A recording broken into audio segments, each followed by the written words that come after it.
Naam, karibu tena mtazamaji. Familia moja kutoka eneo la Timboroa kwenye kaunti ya Baringo ina wasiwasi na majonzi makubwa baada ya kufahamishwa kwamba mwanao aliyesafiri kuelekea Urusi kwa masomo mwaka uliopita huenda alifariki kwenye vita baina ya Urusi na Ukraine.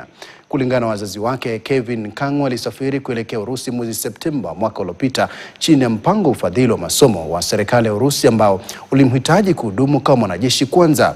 Mwezi mmoja baadaye alikatiza mawasiliano na familia yake hadi juma lililopita alipopata taarifa kwamba huenda alishambuliwa. Ken Geshuhi anaarifu zaidi.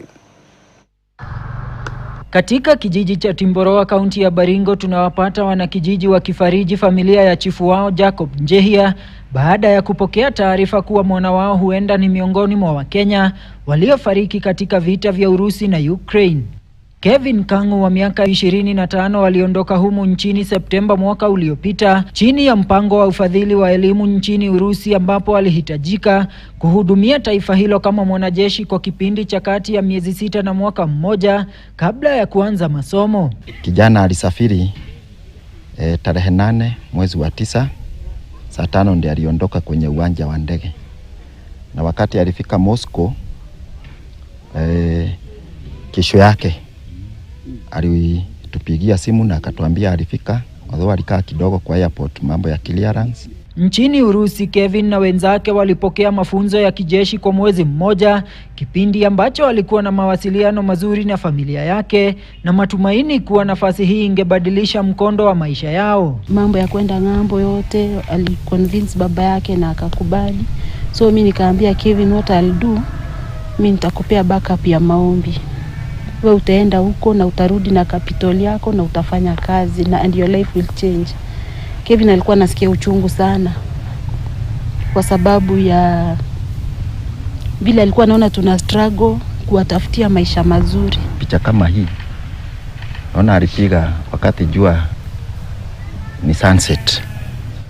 It's like alikuwa na communicate ama anatuma message ya kwamba labda hatutamuona tena. Hali iligeuka baada ya kikosi chake kilichokuwa na Wakenya wengine 5 kuelekea kwenye vita na Ukraine, akimtumia babake jumbe hizi za kumfahamisha hatari iliyokuwepo. Ndio ilikuwa mawasiliano yetu na yeye ya mwisho 28 October 2025 saa 7:51 mchana.